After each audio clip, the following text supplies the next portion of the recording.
Hello. I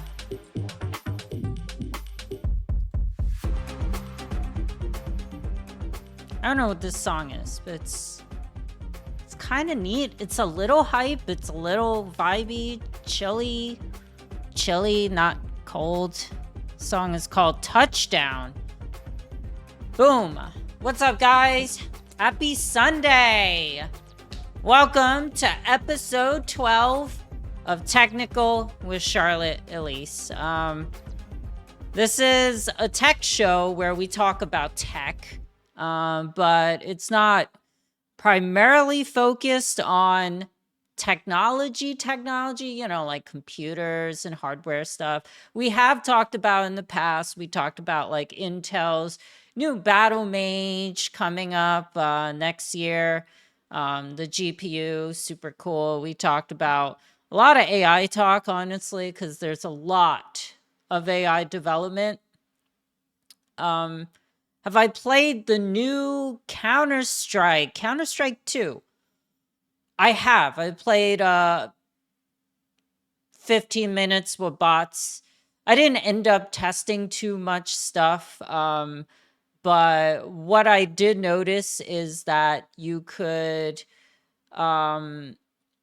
kind of throw, there's volumetric smoke, right? And what that means is the smoke actually takes up space. So if you throw like a smoke grenade, someone could like shoot and then create like a little hole where they shoot. Not that realistic, but in terms of gameplay, that could be really cool, right? Because there's like counters to smokes now in that sense. Overall, everything feels pretty much the same. I didn't put that much time into it. I like the user interface. Have you tried it? Everyone's making a big deal out of new CS Smoke because that's the only real deal. Honestly, that's different. The Molotovs, they have the Molotovs work differently. You throw it and it's not like a preset it's not a preset location like size. It I don't know if it's dynamic. I only threw one Molotov. And in those 15 minutes, I had enough CS to last me another few months. Because honestly, pretty tired of Counter-Strike. Yeah, well, I played it for way too long. Rom Hook in chat says, too busy with FOF. FOF is so stupid in a good way. Fistful of Frags. It's a Western, older style Half-Life source game where headshots really count and you use a revolver. I think there are a few other weapons.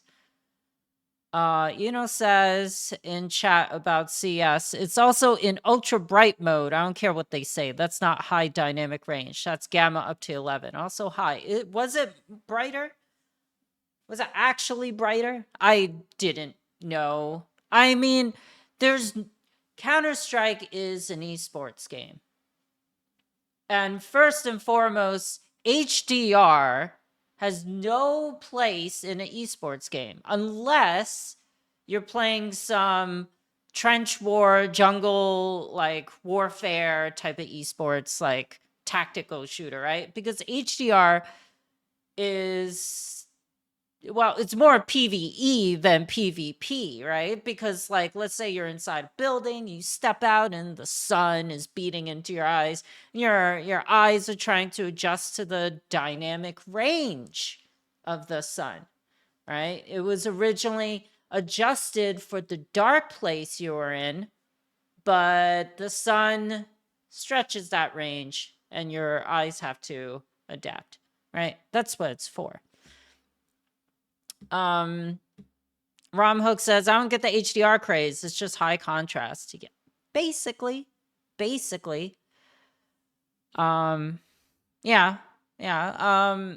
I mean, Half-Life, that was like one of their biggest selling points, right? They were one of the first that introduced HDR as a thing. And I think HDR matters because there are certain monitor screens that still cannot get you the darkest darks, right? They could get you super bright white blinding light, but they can't get you to dark. So the HDR, the tech that I'm interested in, is not how bright you can make it, but how dark you can make your screens. And I think I don't know which screens are actually best for this. I need some chappy stick. Yeah, I don't know which screens are the best for this. HDR like content. They do advertise brightness, right? Like you need a certain number of nits to have a good range for HDR. But HDR as a term is kind of thrown around a lot. Like my monitor is HDR capable, but the number of nits that it can output, which I don't know off the top of my head, is nowhere near what standard HDR is. So I'm more concerned about how to get the darkest dark colors on your screen, making black look really dark, not like a dark gray, but a true black. So I think that's a type of monitor. I don't think it's is it OLED?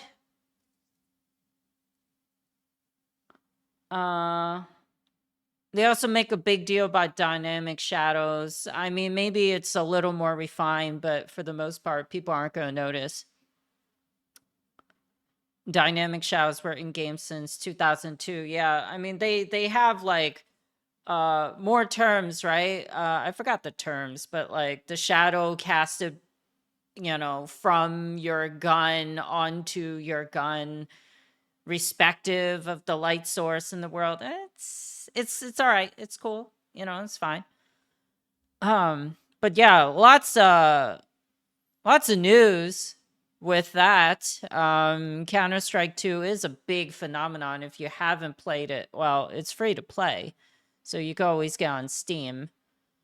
And for those of you who feel it's a little too tactical, it's actually pretty actiony tactical, action tactical, actical.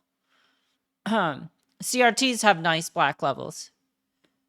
Yeah. But that's what I want. Like, cause currently what I'm seeing, I'm seeing like a dark gray on my screen. This is not lipstick, by the way. It may look like lipstick, may actually look like blood. Hey, it's October. Happy Halloween. The first day of October is Halloween.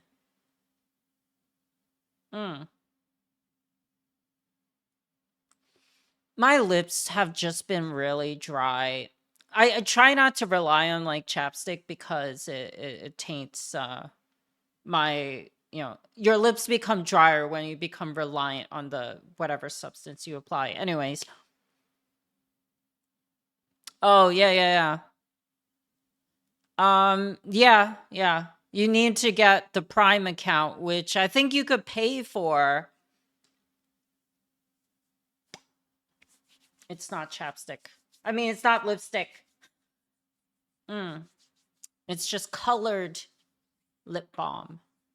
Yeah, so I mean, that's Counter-Strike. Counter-Strike 2 dropped. That's kind of news. I've been playing Quake Champions. Quake Champions has been really cool. And it hits kind of like a nostalgia thing because I haven't done arena shooters in a long time. Was watching some Titanfall 2 multiplayer. It looks more fun than CS or similar. I've never I've watched one Titanfall like clip. So I don't really know what the buzz is about. I do hear it's like a favorite. I do hear people like it a lot, and people who play Apex are kind of clamoring for more Titanfall, but if you didn't know, Apex Legends is based on Titanfall. right? So it's taking from the same universe. But I don't know about Titanfall's game engine. I do know Apex Legends uses the source engine. So all the console commands, all sensitivity is very translatable from game to game. Yeah, I think there's like some mechs in there with Titanfall and stuff. Yeah. Anyways, yeah. So if you had noticed and you're new to the tech show, we talk a lot about tech, and this is an interactive show. So I want to know what you think about pretty much anything. Let's keep it on tech, shall we? But I'm super interested. I'm a person who always kind of liked tech, but more of a necessity because my first love has always been gaming. Gaming has been the love of my life, and it actually brought me to be more interested in other things. So yeah, today's show is going to be a little different. Yeah, we're finally on episode 12, and let me tell you, the first 50 episodes, we're going to be kind of bouncing around ideas. I'm finding my footing, figuring out what I like to talk about, right? And what you guys like to talk about. So yeah, we got 4 topics today. I kind of repackaged things to be a little more agile. So the first topic, Tinder Select is a VIP experience that costs $499 a month. We'll talk more about that in our first topic. Second, we got Meta wants you to meet their new AI friends. So, I mean, we've been talking about AI so much. Well, guess what? Now they're going to be talking to you more. And like I said, with this tech podcast, we talk more about tech in general. And we're talking about food tech, solar powered cooking apparatus. Yeah, I feel really smart for using that word. And you'll hear more about that when we get to it. And finally, Reddit's contributor program pays users for a good post. Yeah. Making a good post is going to be actually financially incentivized. So let's take a look at our first topic for today, and that will be Tinder. Welcome. I am imagine me at a restaurant where I showed up to my first date as a Tinder Select VIP user, I guess. And but in order for me to get access to this exclusive club, because it is exclusive, I have to pay $499. So Tinder recently announced a $499 per month invite only subscription to their dating app. Right. So there's a few hurdles for people to get through in order to gain access to this very exclusive club. But Tinder announced it with the intention of helping elite users or the top 1% users find better matches, right? What better way to gate users than financially? This is different than their other premium plans and membership subscriptions, whatever you call them, because this one allows users to send messages to anyone, regardless if they match with you. So the quick breakdown: if you don't use dating apps or you haven't used one in a while, maybe you want a refresher. You create a profile, and then you scroll other profiles to find a match, right? Find someone you like. Maybe you like that they have this wonderful dog picture in the park. Maybe you love that they're actually, they look really rich. I don't know what your fetish is. Maybe richness is not a fetish. Maybe that's just what everyone wants. But point is, you find someone you're interested in. You send them a like, and if they feel the same about you, then they will like you back, and then you could start communicating, right? So the challenge here is you got to get someone else to randomly find your picture on and your profile amongst hundreds of thousands of people in your region.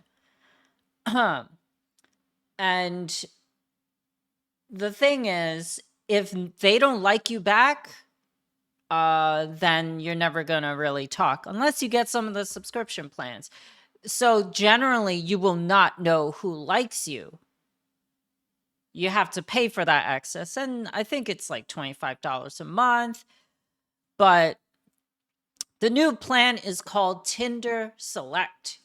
And it allows people to see everyone who likes them, right? Which is a feature rolled over from the other membership plans.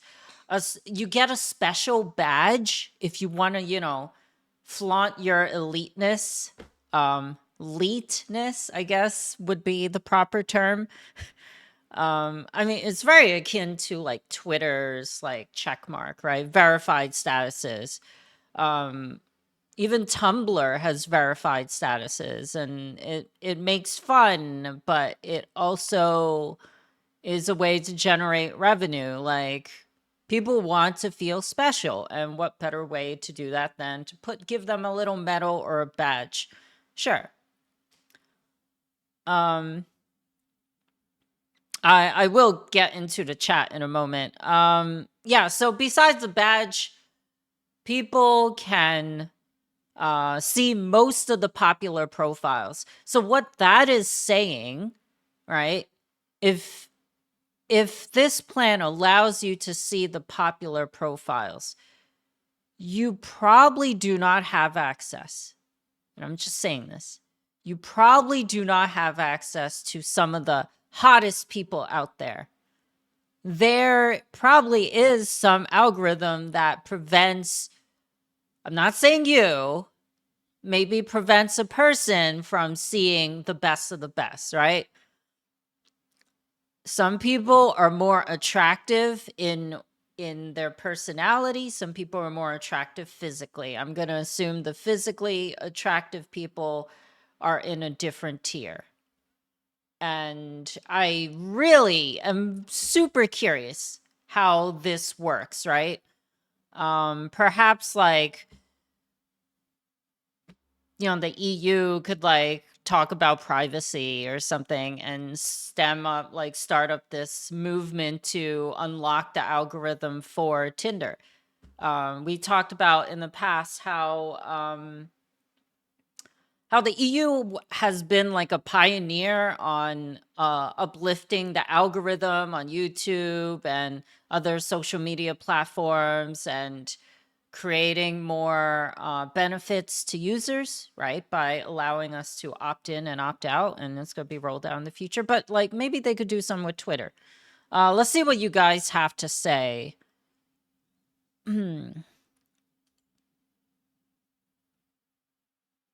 Whoops.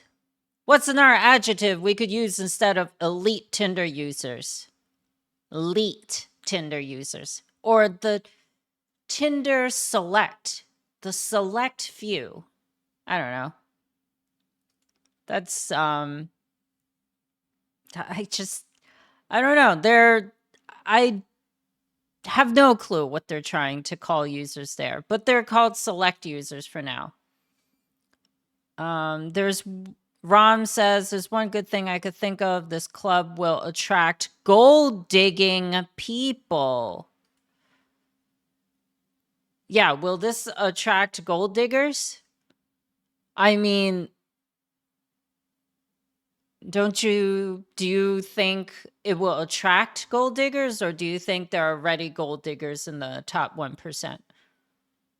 Or do you think they're just really hot, nice people in the top 1%? Because the thing is, with this app, you got to remember, although you can pay $500 a month, you might not be selected to join the membership and be part of this elite tier of users. And you have to send an application. Well, take a look at Tinder in general, right? So these are like, this is kind of the user experience. You could be seen faster. You could upgrade your likes, right? If a like isn't good enough, you could like super like, and you could, I don't know, love, I don't know, Tinder Platinum and all sorts of stuff. Like there's a lot of things. So, right, I was talking about gaining access to this elite membership, right? This VIP experience. You have to apply for it. And the only way to apply for it is to submit an application. And the application is going to take into account how many photos you have, if you have a full profile. Based upon the criteria that I looked over, there's not a lot of information out there on what the criteria is besides the minimum requirements, which is filling out all the fields. And you'd be surprised how difficult that is for users sometimes. They don't really want to fill out their profiles. Like, they like their one-word answers, and I think for the dating experience, you probably want to put more information out there, but whatever. So I tried gaining access to Tinder Select. I didn't try right away as soon as I heard it, but I tried yesterday, and this is what I saw. This is the page for Tinder Select. It's an exclusive membership that gives you unrivaled access to the absolute best of Tinder. And when they say absolute best, I think they mean people. And I guess features, you get some early access stuff. But the apply now button was grayed out. And they said, we're currently not accepting applications. We apologize for any inconvenience. Please continue to check the page to see when applications will open. Yeah, like they are throttling. I guess a lot of people are using Tinder Select as a way of as some kind of accolade, right? Like if you get into Tinder Select, even if you don't pay the $500, there's something that could be said about that, right? That's kind of why I was curious and I try to get in. I have not used Tinder in a long time and I don't even have a profile, but I just wanted to see what the application process looked like. And then I would make a quick profile and then I would do it. But I don't know. It could be like a Google Doc. Who knows? But yeah. Well, Ram says they'll see you don't have a badge and will not even waste your time. The badge could be hidden. Similar to X's like subscriber tier, subscriber status, you could hide that you're a subscriber because there is some certain stigma with people who pay for a badge. I don't think there's anything necessarily wrong with people who pay for a badge, but some people could see it as desperate. I don't know. That's what people think when it comes to having premium plans on dating apps.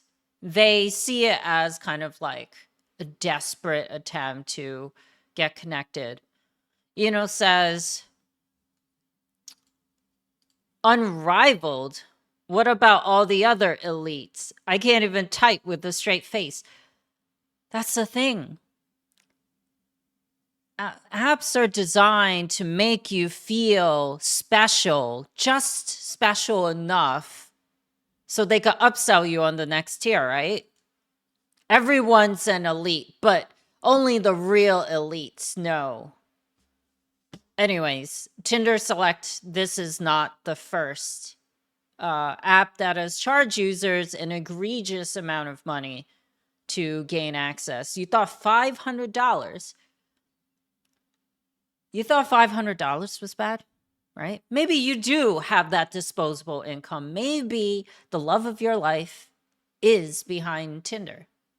And maybe it's only because you have to filter through so much trash, yeah, that you can't find the love of your life, right? So why not spend more to save time? And for that reason alone, money is for saving time. I get that. But if you really want to step up your status, there is an app that's even more intense and egregious than Tinder. It's called The League. Have you ever heard of it? Probably not. I have not seen much marketing behind it. I've heard about it once, but The League is a totally different app that targets, and I quote, ambitious and career-oriented singles. It is another dating app, but this one costs users up to $1,000. $1,000. And you're like, Charlotte, do you know how much money I make? I don't. $1,000 a month is a lot of money, but that's still not enough because the League doesn't charge you per month. They charge you per week. You are spending $1,000 per week to find matches on the League. It's not a monthly charge. It's a weekly charge for the League. But the difference is Tinder uses an algorithm, which probably could be duplicated rather easily, right? Some egghead goes into the lab for like 3 months, comes out with an algorithm that might even compete, assuming they have access to data. The League uses human matchmakers who will find a compatible match and even arrange a time for a date. All users need to do on the League is just show up. Drunken Soviet says, why pay for any premium on a dating app when you know statistically you're not going to find someone, even for a friends with benefits type of relationship? I don't think that's necessarily bad to spend money on a dating app. Have I spent money on a dating app personally? I have once, but it's not a dating app. It's a raving app. And it's more like expedited service to find a quick like rave group. So it's also relationship matching. Yeah. But I don't think it's actually a problem. I mean, you could honestly, you guys could feel however you want when it comes to whatever we talk about. I don't see as necessarily a problem because if you can spend some money to save some time, right? Forget if it's more effective. Just think of it for the bare minimum of sending you more profiles and making you more alert to other users. Is that worth the money? It's not like you're guaranteed to find love, right? So I think a lot of dating apps could actually change. It could change with, firstly, if I were to design a dating app, one, introversion versus extroversion, right? This is your number one, okay?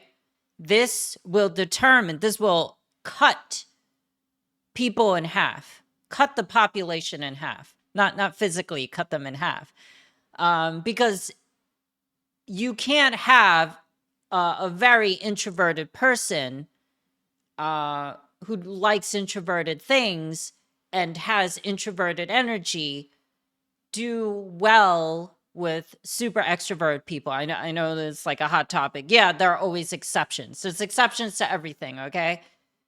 But for the most part, I would have, what type of introvert are you? Are you extreme introvert or are you kind of introvert? Are you extreme extrovert or are you kind of extrovert? And then from there, that's not the only factor, but the second factor is, what is your goal? What do you want to do? And what do you want your partner to do? Right? I think going into dating and picturing how you want your partner to be is good for thinking about before you enter a relationship. But once you enter it, you're not really changing their person. You basically hired that person for the job, and that's it. Like you're not like trying to change how they are, right? But before you date, yeah, it's okay to have these preferences. So the second most important factor is figuring out what they want and what you want them to do, right? So let's say I love bouldering, because that's a hipster way of saying it. I love mountain climbing. I love climbing shit, jungle gyms, buildings, rocks, anything, trees. I love it, right? And I can't stop. I have this fixation every time I see a tree to want to scurry up it. That's my thing. It's okay, but I am not looking for a person to also scurry with me. I'm looking for my dates. I'm looking for a person that will stay at home so I don't have to worry about them and they could do whatever they want. And when I come home, they just chill with me, right? So their goal, right, might be, I just want to stay at home, but I don't mind someone who goes out and climbs trees all day. And my goal might be, I love to go out, but I don't want to go out with a person who's super extroverted. I just want a partner who's super introverted, almost like a puppy, right? Is that the healthiest relationship? That's another story. That's for you to figure out. But I think these two factors will determine like good matchmaking. Everything else, like, oh, what do you like? That's cool. But that doesn't advance the conversation of dating. But anyways, yeah, that's Tinder. That's the league. If you want an algorithm or you want the badge, because I think a lot of people are happy not being in a relationship, and there's nothing wrong. Like, you don't need to be in a relationship. I think people are happy just having a badge on Tinder, right? Every city you travel to, oh, I'm the person with the badge. I'm unobtainable. Eno says, I can't see myself going into dating. Don't think my wife would be enthusiastic about it. That's actually, do you know how many couples are on dating apps? There are actually a lot of people who are polygamous, who come as a couple on a dating app and sell the couple and try to turn it into a throuple. You know what I'm saying? And then it's a lot of very different like ways of looking at it. I am totally one person, one job type of thing. Not I am not I could not handle multiple partners, but a lot of people do that. Anyways, $500 a month, $1,000 a month, $1,000 a week, which is $4,000 a month. Jesus, $52,000 a month. Hey, if human matchmakers do that good of a job, then sure. And actually, one thing I wanted to highlight one more time, the league, right? When you have human matchmakers, you don't even need to text them. You don't need to talk to your potential dates. The matchmakers will be like, hey, are you free on Tuesday night? And then they'll be like, yeah, okay, let me. And then, are you free on Tuesday night? They probably don't text you, but you probably fill out your availability when you get set up with the matchmaker. You give them you answer a bunch of questions like favorite restaurants, probably all that stuff. And then the matchmaker does all that. And then when there is a match, they will let you know, hey, Friday, 8 p.m., this restaurant, dress however, and they will send the same to the other person. So if you don't like that early game dating stuff, then $1,000 a week is kind of worth it. Personally, though, I would have to trust a matchmaker before I do it. And that's not going to happen because before the matchmaker trusts you, you got to spend $1,000. Anyways, talking about making new connections, Meta wants you to meet their new AI friends.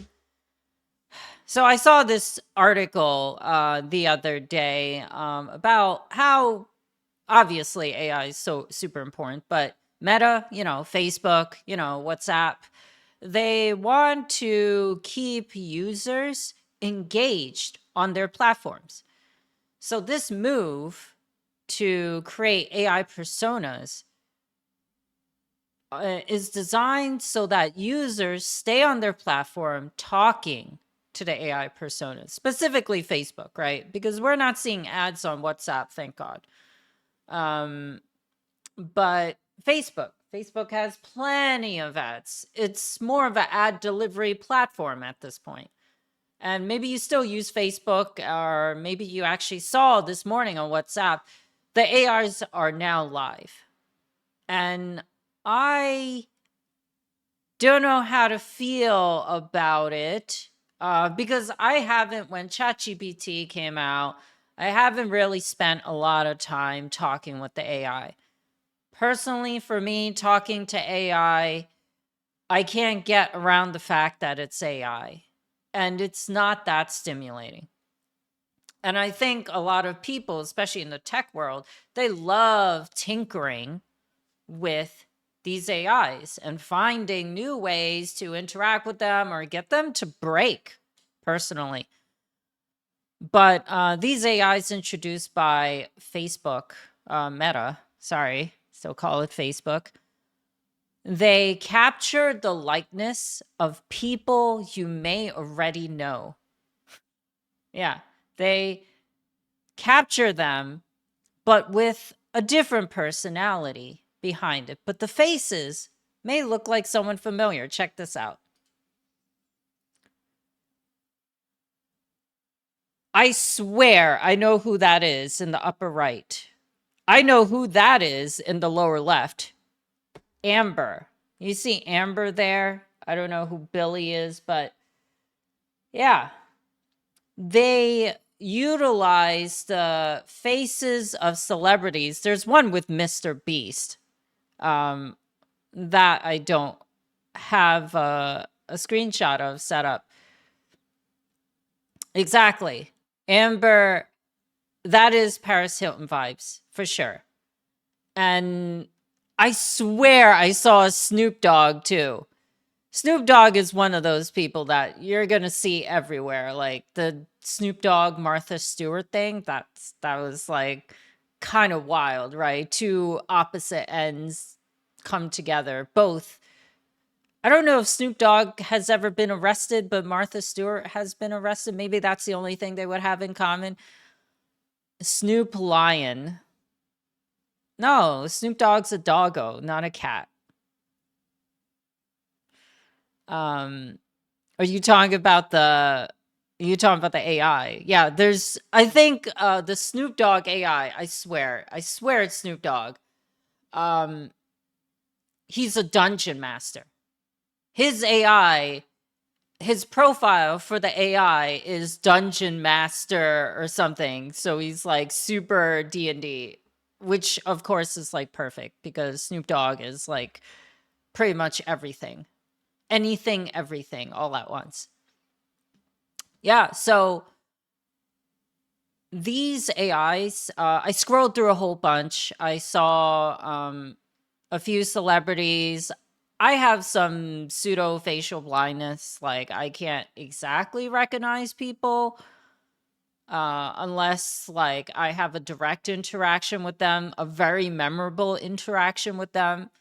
Usually something extremely funny I'll remember them for, or whatever, like, but I was scrolling through and I accidentally chose an AI that I didn't want to talk to, and I could not find the menu to access the other AIs. Rom Hook says, I thought Snoop Dogg was big into Madden. Snoop Dogg's in everything.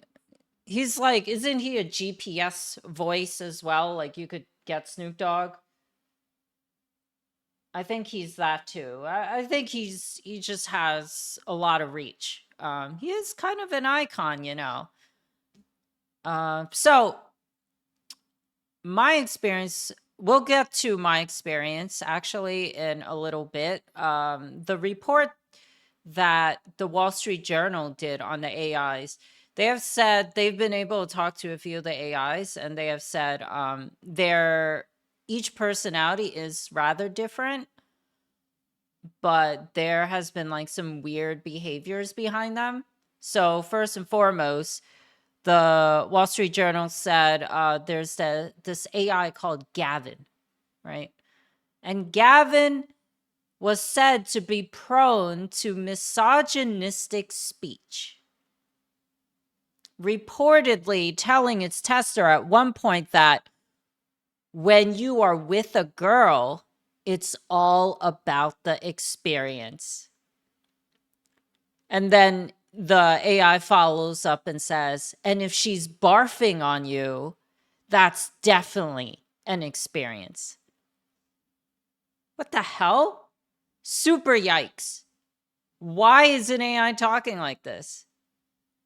This is incel, kind of. Like, it's not incel talk, but it's the gateway to incelity.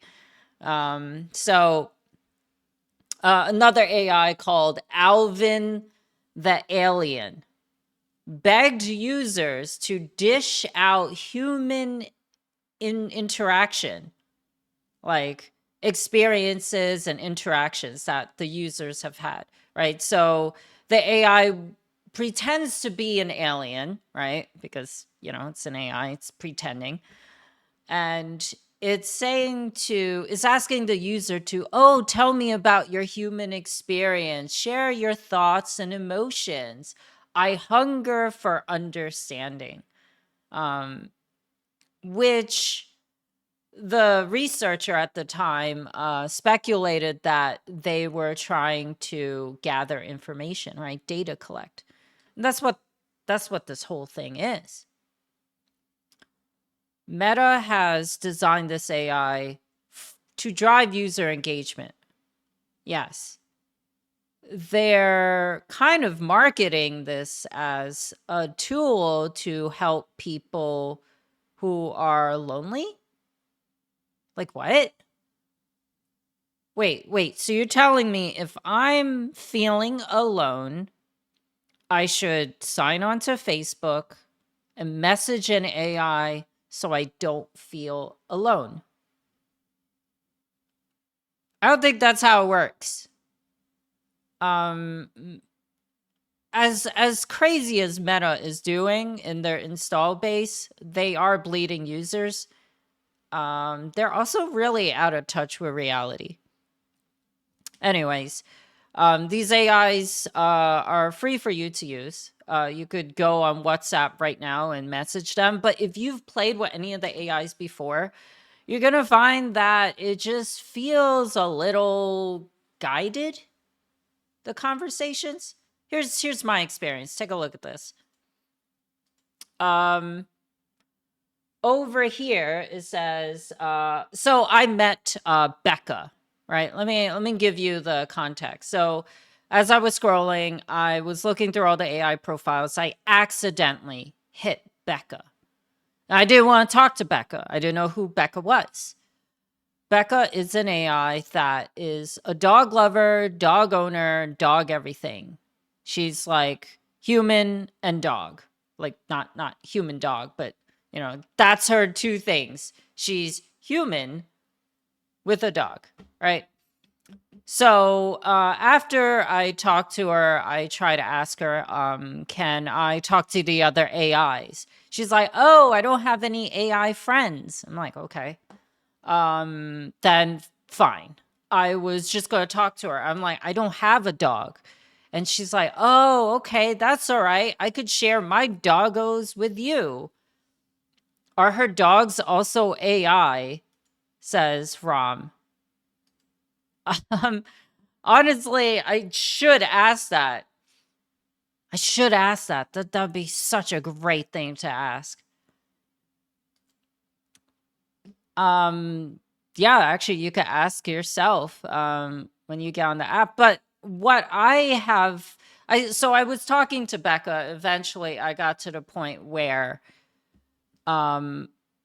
she was trying to say like, oh, what type of dogs do you like, right? I feel like this is kind of data collection, right?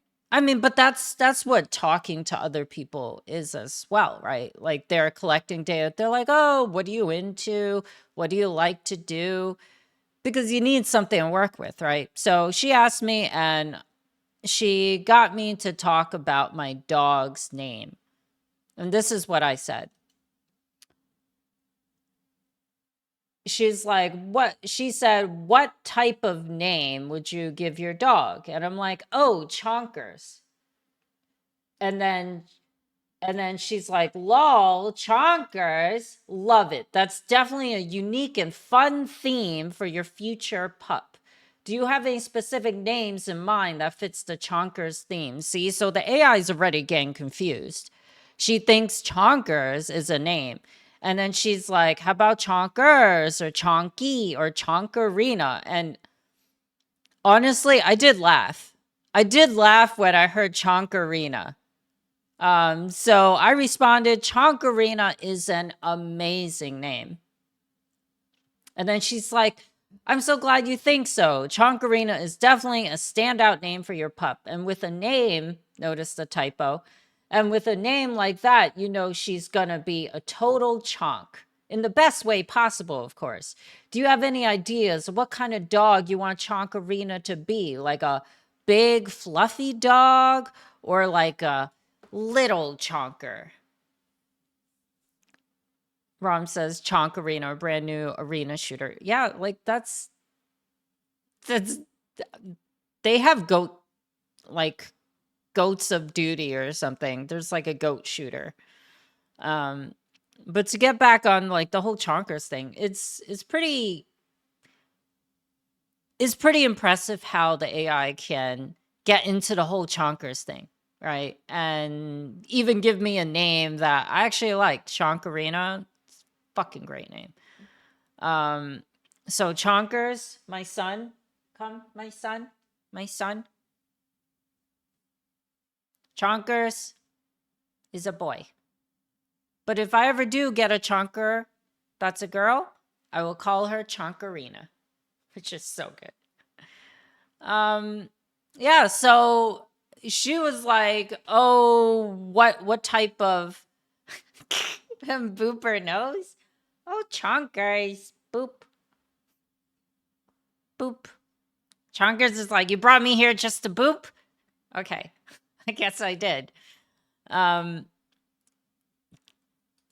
Yeah, like, so she was asking about the size of my dog, and I'm like, I like a mid-sized chonker, not like a full sedan, but like like a mid-size, not a coupe, but mid-sized chonker. And she's like, perfect. A mid-sized chonker is just right. Like, so you could kind of see everything you say is, she's like reinforcing and affirming everything you say, which is nice. So I guess I picked a nice AI. Like, I want to find the rude AI, right? Because people are affirming like this, but these are usually extremely nice people, and it's rare. She also asks, like, what color or pattern, right? And I was like, color doesn't matter, right? This is the second time she asked me about color. So I'm like, throughout this whole conversation, I'm like, are you trying to sell me a dog? Right? Are you looking up databases in the background, being like, oh, Charlotte likes a medium-sized sedan dog, medium-sized dog. She likes with like brown spots or something, like, like, I don't know. I was waiting for like the suggestion to go to this website to buy a dog. Maybe that will come down the line. And I am pretty damn sure the data they collect here would probably be reused for ad serving ads, right? Like, why wouldn't they? ChatGPT and most AI chatbots are like the magic 8 ball for the internet. Oh my God, this is so apt. I also like your icon. Geez. Yeah, it's the novelty of the magic 8 ball in the 90s lasted a little while. People got tired of it, and it was just novel. After a while, it's not truly entertaining. Humans, there's something about the human experience is so entertaining. I don't know, maybe I'm sounding more robotic as we go, but talking with humans just has some kind of magic that I can't put my hands on. Like, I mean, if you guys know what I'm talking about, if you can identify the magic of humans, then let me know. Otherwise, it's just a mystery, but I still prefer humans. But Becca started asking me about the temperament, like what type of energy. And then she starts suggesting, how about getting some, let's talk about accessories, right? You could see it's a really guided conversation, right? She's like, oh, then this. Now let's talk about fun accessories, like for your future fur baby. So she did remember I didn't have a dog, right? And she's like, oh, getting, yeah, like dog accessories, like bandanas, dog collars, and hats, I don't know, clothes, booties, whatever, right? And then I said a simple black and white bandana with chonkarina embroidered. Like a black bandana is pretty neutral, right? If I want my dog to join a gang, it would probably be the neon green gang that you could see I have a bandana for on Instagram. Yeah, and she was just like, oh, that's a great choice. A classic black and white bandana with chonkarina embroidered in bold, colorful letters. See, I never said bold or colorful. I'm a minimalist. I don't want color on the bandana. Anyway, she's like, it's a great way to show off her unique name and personality. I can just imagine her strutting around the dog park with her bandana on, being the coolest chonker in town. See, this is where the conversation kind of comes to a stop, right? Like, we're talking, but we're not like clicking. So in order for me to respond, I have to kind of delve deeper. And here's that. We're going to look over real quick. So I'm like, what are your plans later, right? Like, I want to know more about the AI. So she's like, oh, I'm going to walk Rocky and Bella, of course. Then maybe some playtime with their favorite toys. After that, who knows? Maybe a nap or two. A nap or two? This person, this AI, I said person, wow. Maybe it is effective.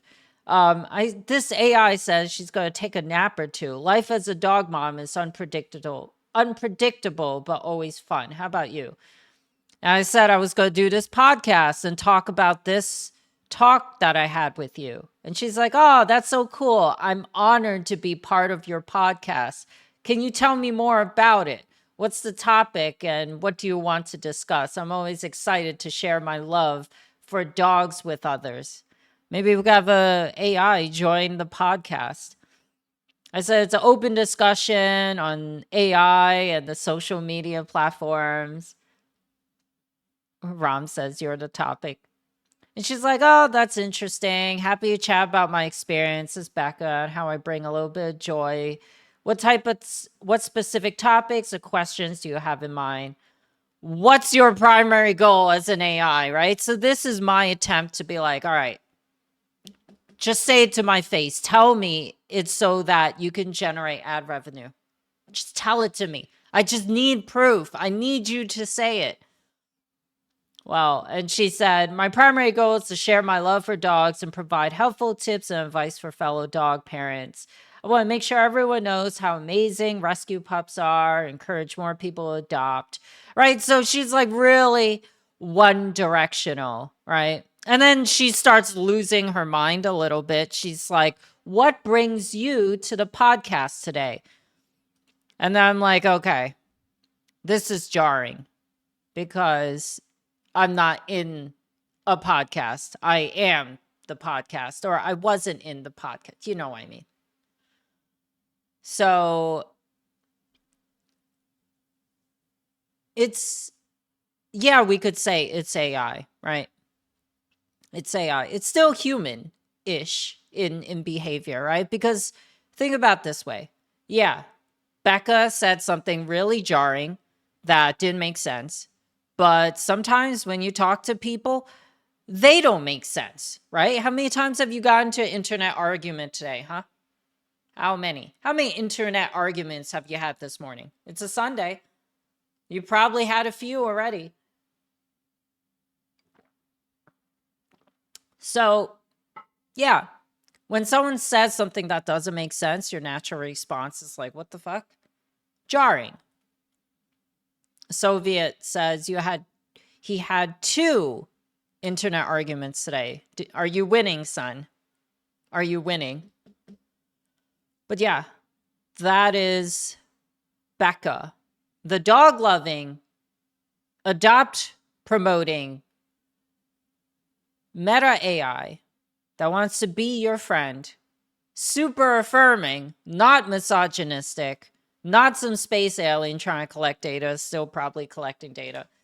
But that's what she's all about. If you want to check out these AIs, go log in Facebook. I don't have a Facebook. Or I think I have a Facebook, but it's closed. I haven't used it in like who knows how long. And even then, I only used it for like 2 weeks. But yeah, if you want to check it out, go log on Facebook, WhatsApp. You could go talk with the AIs. And if you've already talked to AIs before, you're not really missing too much. This is AI with a few drops of food coloring, right? Basically the same watered down experience, but with a certain flavor. Maybe you like flavored water. Anyways, let's talk about our third topic. And our third topic is food tech. Because food tech is still tech. And I actually have a broader range of tech when I talk about it on the podcast. And I'm expanding that. This year has been incredibly hot for most places in the States, record-breaking temperatures. I, as a person who does not have AC, I was dying. And I was drinking lots and lots of water, like constantly. And in some parts of America and the world, these record breaking temperatures had people doing some odd things. This year has been so hot. A man in Kansas baked cornbread out on the street. According to this Kansas man, he took a vintage Griswold cast iron Able Skeever skillet. I don't know why this person decided to report such a detailed skillet, but he took this skillet and a box of cornbread mix, placed it in a cardboard box lined with aluminum foil, and then waited for the heat index to do its thing. The temperature in Kansas was a record-setting 108 degrees. I don't know, Ram Hook.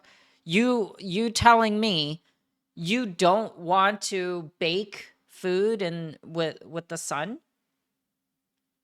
I've actually been interested in this type of solar cooking technology back in 2000, like 10, 2008, 2010. Like, I think the idea of harnessing the sun is like such a cool way to cook food. I'm not talking about like solar power a battery, right? And then use that as a way to cook food. I mean, like actually use the heat from the sun and the concentrated like sunbeams to like create a heating source. A Tinder, light up Tinder actually. So there's this guy, John, in Kansas. He put the cornbread out in the full sun around 12:30 p.m., 12:30 in the afternoon, and it had finished cooking by 6 p.m. So it took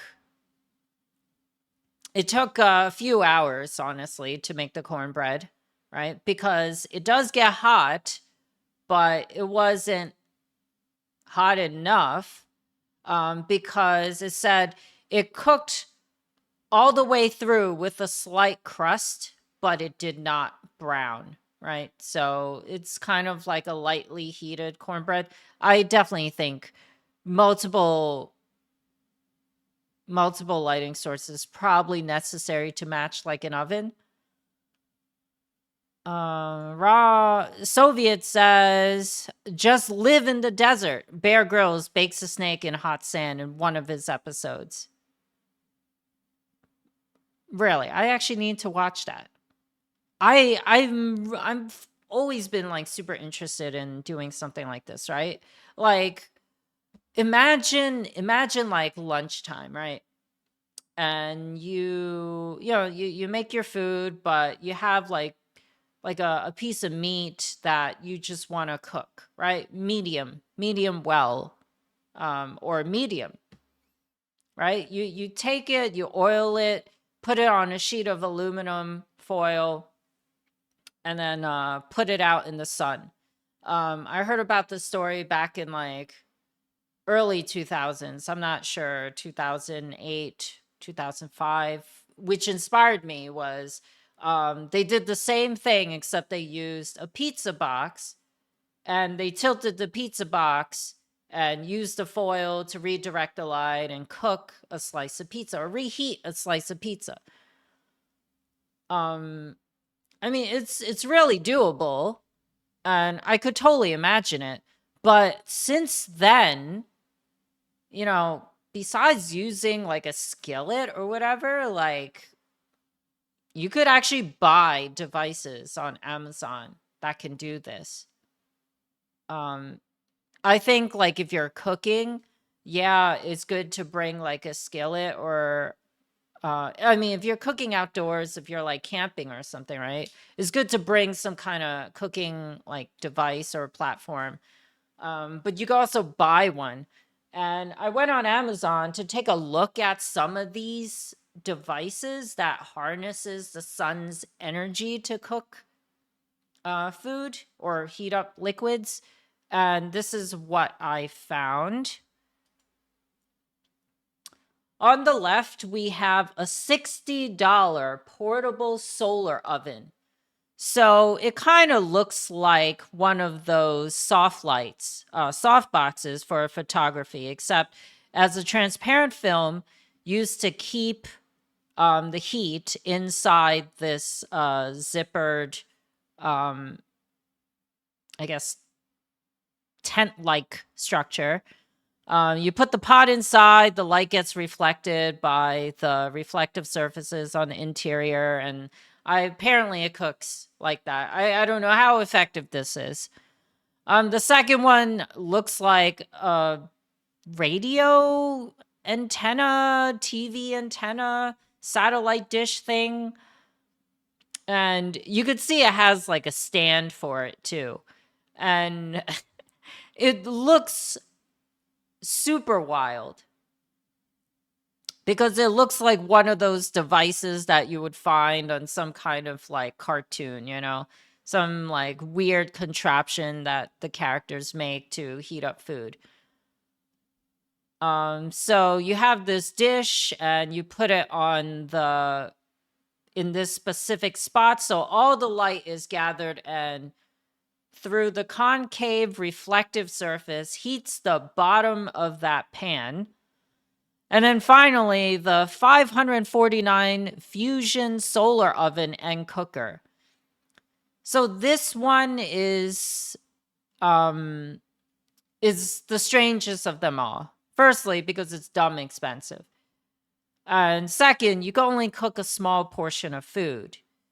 I was actually looking at one of these devices several months ago, and I was interested in getting one. I didn't know how much it was. Then I saw the price, and I'm like, forget it, because I thought, wouldn't it be cool if I got this satellite-looking thing, and I put a few pieces of meat in there, and then, you know, do some work, do some gaming, walk in the park, and when I come back, I have like a little snack to eat, right?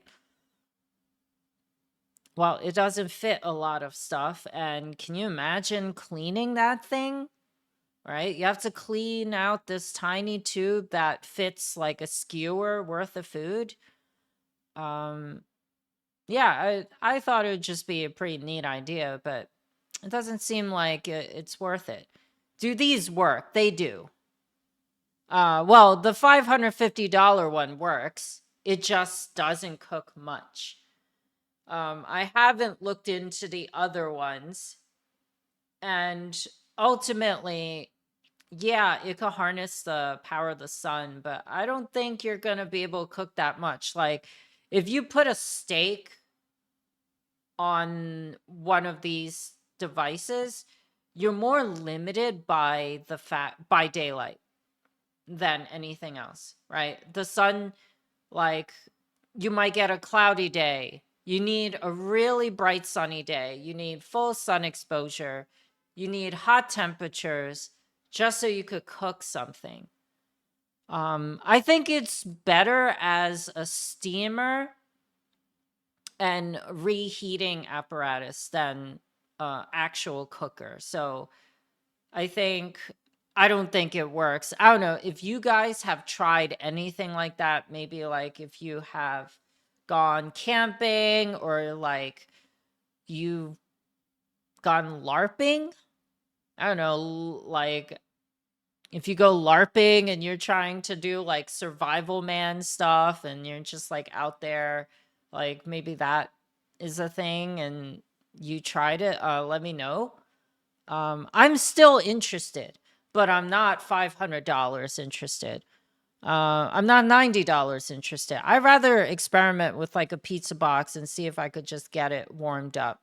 But it's already cold now.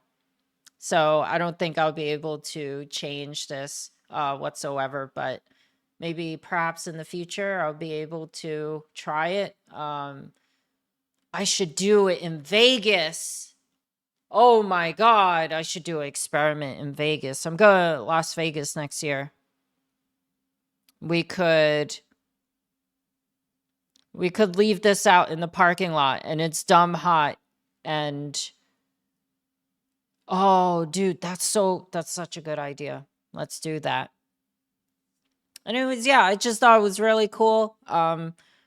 If you want to try some experiments like that, please let me know. I'm super curious to see your results. And lastly, we entered the basement because this is where every single Redditor lives, in the basement. The lair, the computer lair. Because Reddit has introduced a contributor program that pays users for good posts. Reddit wants to encourage people to be content creators, to bring more people to Reddit. In fact, Reddit is more about generating revenue recently, with the whole APIs not being free anymore and charging developers to use the APIs to like just even make third-party applications that work with Reddit. That keyboard looks fake, like it's printed on cardboard. Well, this keyboard is a Tarkovian keyboard. So it's this whiteboard. It's a Tarkovian whiteboard. So is that phone. Now that's a Tarkovian phone. So, Reddit.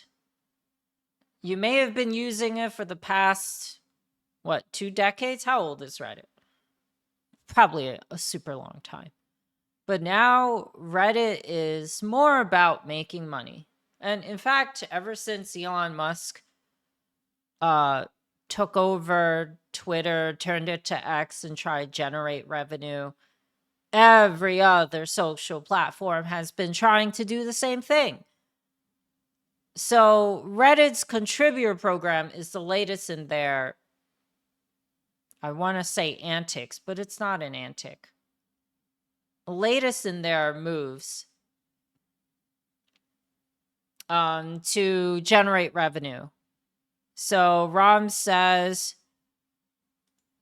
who makes a call which post is good or not? Well, that's up to the users, right? So how the program works is if you are over the age of 18 and you can verify your identity through Persona or Stripe, financial transaction platforms, and your account has existed over 30 days, your safe for work posts can be monetized.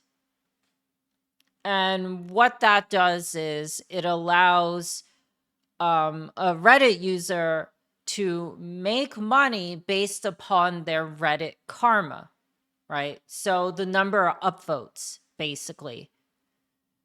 So as the current system of what is quote unquote a good post and a bad post is the upvote and downvote system, which is already not consistent across the board.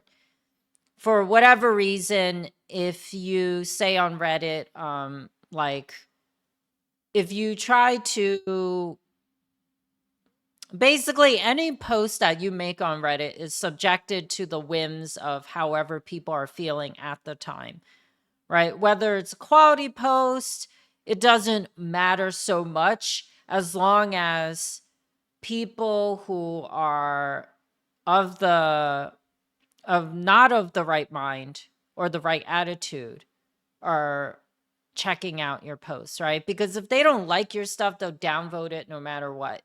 And that's kind of the nature of Reddit. Like some posts, I've been a part of like a gaming like subreddit. And I've made posts that talks about like, oh, look at this cool feature. And, I get upvotes. And I've made posts that ask a question. And sometimes I get like upvotes. And sometimes I get downvotes. And the difference between them doesn't seem like it's not apparent. You know, it's like sometimes people are like, oh, you know, like, yeah, feel free, ask questions, you know. And then sometimes people are not receptive to me asking questions and they're like, oh, you're so stupid or something, you know. It's like, so it really depends on like how angry the viewers are, when the consumers are, when it comes to Reddit. That's been my experience. Maybe yours has been different. Um so the people who get paid from the contributor program, it's really determined on how much how many likes they get and the awards. Yeah, like for example, here's a good one. Ron says a common post is like, someone already asked this question like 5 years ago, you know, and I get it, it's kind of annoying, but you know, I think that's just like, it's a forum. This is, people will ask the same question over and over because no one, not many people take the time to do a search. And I get that could be annoying, but also not many people, you like know if like that old information is even accurate. They might ask it again. Is it relevant now? Anyways, so if you get a lot of upvotes and you're a part of the contributor program, you could withdraw money um every 30 days. And based upon how much Reddit gold you have, you'll be able to withdraw or not. So if you don't reach the threshold, the balance rolls over. For users between 100 or 5,000 karma, they will receive 90 cents per 1 gold. Once you earn more than 5,000 karma, you can earn $1 per gold. So according to how the Reddit pricing is, I think it's, correct me if I'm wrong, I think it's $2 per Reddit gold, right? So here's how it would work. Let's say you are a content creator for Reddit, right? You're making posts, you're copying memes and you're posting them to different subreddits, right? And you farm like 200 likes, and then you farm like 500 likes and 1,000 likes and whatever, right? Upvotes. And then you make enough karma to be in the 5,000 karma bracket. When someone gives you Reddit gold, you will make $1. And Reddit Gold is an accolade or award that other users give you voluntarily. So it's a tipping system, right? So already people are investing money into Reddit Gold, right? The platform allows users to buy these awards and just hand these out to whatever, posts makes them happy or gives them joy or gives them value. But when you transfer the Reddit Gold to a user, half of it is consumed by Reddit. So Reddit is double dipping in how much they take from consumers. So these features are currently rolling out on the app version of Reddit, which is the official Reddit app, which I've not checked out. I've used to use Reddit on like from third-party apps because their main Reddit app is just not very good. But I haven't checked out Reddit as of late. I just don't vibe with Reddit. I think like, yeah, sometimes I get value from it, but there's so much like hate on Reddit, especially the gaming subreddits. I think that's just maybe a special case, but there's so much like hate on Reddit. I just like, I don't really want to bother. Ram says this whole thing could be just to push the app. Oh, for sure. Oh, for sure. Because they don't even have this accessible on the web until later this year. So for people trying to jump on the bandwagon like immediately, yeah, going directly to the app is the way to do it. I don't know. Content creators exist on so many platforms. Like, did you know Amazon has Amazon influencers? Do you know that, like,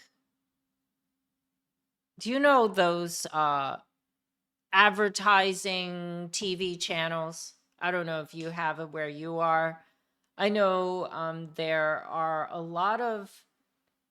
So my mom, she has a television, but she doesn't have cable internet. She just uses like the digital channels that are accessible, and half of those channels are some kind of advertisement.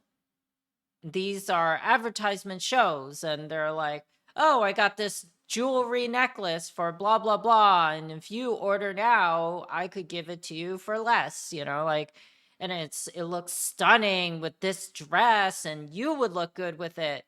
Yeah, they're entire TV channels just nonstop advertising, infomercials. Is that it? Is that what it's called? It's basically a show host constantly pushing product, right? We have random like people who clearly don't know what a drone is, and they're like trying to sell drones to older folk who watch the channel. Like one of their marketing angles has been like, oh, you could buy this for your grandson. It's stuff like that. And your grandson will love it. Your grandkids will love it. And they will love you by extension. So buy this now. And then it's like a really cheap drone that kids clearly do not want, because they don't just want any drone. They want a specific drone, because that's how kids are. Like, they don't just want a thing. They want the thing. And that's kind of how like these influencer programs are now on Amazon. And there's some prestige with it, and they make some money off it. I can't really fault anyone for being an Amazon influencer, right? Like, they get free products to review and they just do reviews all day. That could be kind of fun. Anyways, so today was definitely a different format for the show. I very much like talking about tech and stuff, and we're going to be kind of adopting this new format in the future and see how I like it. By review, Ron says, by review, you mean undisclosed promotion. Well, I mean, it's an Amazon influencer. Yeah. They're gonna be promoting like hardware and appliances and all this stuff. Anyways, yeah, so today we talked about Tinder SELECT offering an exclusive VIP experience for $500 a month. We talked about The League being this dating app that costs $1,000 a week, which is so much more, and I don't really know how much better. We talked about Meta introducing new AI friends to Facebook and WhatsApp, and you can always check that out on WhatsApp. We dabbled a little bit in FoodTech, and we talked about solar power cooking apparati. And finally, Reddit's contributor program, trying to make an influencer out of, well, everyone who already karma farms, right? So thank you guys for hanging out today. And we're going to be back every Sunday, 1 p.m. Eastern time, with more tech talks. There's a few things I need to polish before like this new version of the tech podcast. But if you want to see how the other shows ran, they were like a lot more structured. You can always check out the links here in chat or the links below the video. Thanks again. Like, if it weren't for you guys, I wouldn't be doing this, and I'm having a great time. I hope you guys are too. If you have any comments, feel free to message me throughout the stream. We're going to be rolling into a gaming stream. But yeah, you can also message me on YouTube, and I'll have these episodes uploaded tomorrow. Two simple words makes all the difference in the world. But thank you guys. We're gonna go into a gaming stream, and I will see you guys next Sunday with Technical with Sharlit Elise. I pressed a button. Let's go. I'm the director.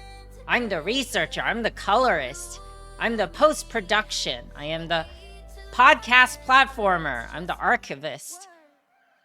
I want to thank you, Mom, for funding part of the show.